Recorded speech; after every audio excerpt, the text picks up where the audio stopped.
The Soviet Union detonated its first nuclear bomb on August 29, 1949, leading to the doctrine of mutually assured destruction, shared by both the USA and the Soviets. The unwritten agreement by the two superpowers deterred nuclear war with an implied threat to blow up the world, if need be, to defend each of their interests. I well remember the Cuban Missile Crisis of October 1962, having been drafted into the military at that time.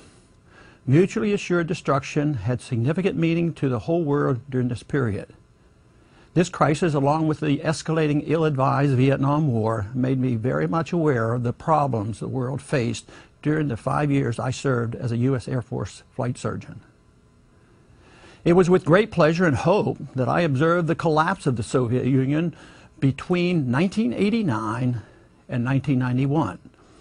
This breakup verified the early predictions by the free market economists like Ludwig von Mises that communism would self-destruct because of the deeply flawed economic theories embedded in socialism. Our nukes were never needed because ideas are more powerful than the weapons of war.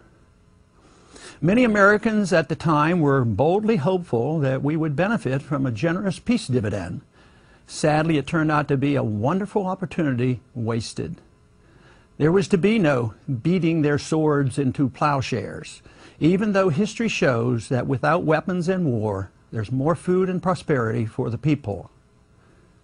Unfortunately, our leaders decided on another course that served the special interests who benefit from constant wars and the arbitrary rearrangements of national borders for control of national resources.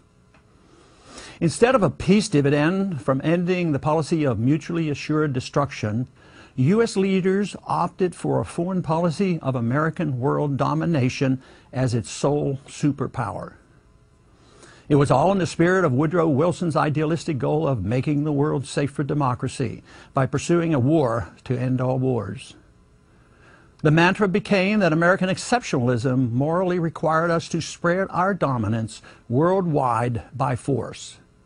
U.S. world dominance, by whatever means, became our new bipartisan foreign policy. There was to be no peace dividend, though our enemies were virtually non-existent. In many ways, America had been exceptional, but in an opposite manner from the neocon-driven foreign policy of the last 20 years. If America indeed has something good to offer, the cause of peace, prosperity, and liberty, it must be spread through persuasion and by example, not by intimidation, bribes, and war. Maintaining world domination is based on an intellectually and financially bankrupt idea that generates dependency, war, loss of civil liberties, inflation, and debt, all of which contribute to our economic crisis.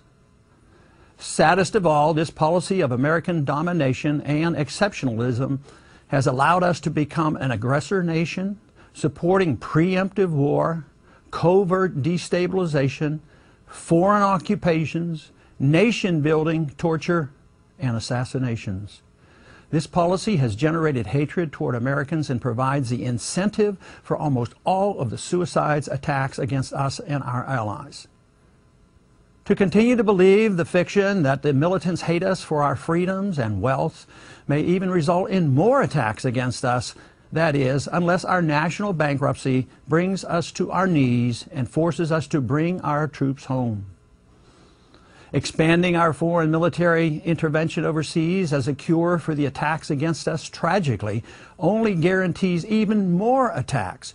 We must someday wake up, be honest with ourselves, and reject the notion that we're spreading freedom and America's goodness around the world. We cannot justify our policy by claiming our mission is to secure American freedoms and protect our Constitution. That is not believable. This policy is doomed to fail on all fronts. The policy of mutually assured destruction has been gone now for 20 years, and that is good. The policy of American domination of the world as nation builder in chief and policeman of the world has failed and must be abandoned. If not as a moral imperative, then certainly out of economic necessity. My humble suggestion is to replace it with a policy of mutually assured respect.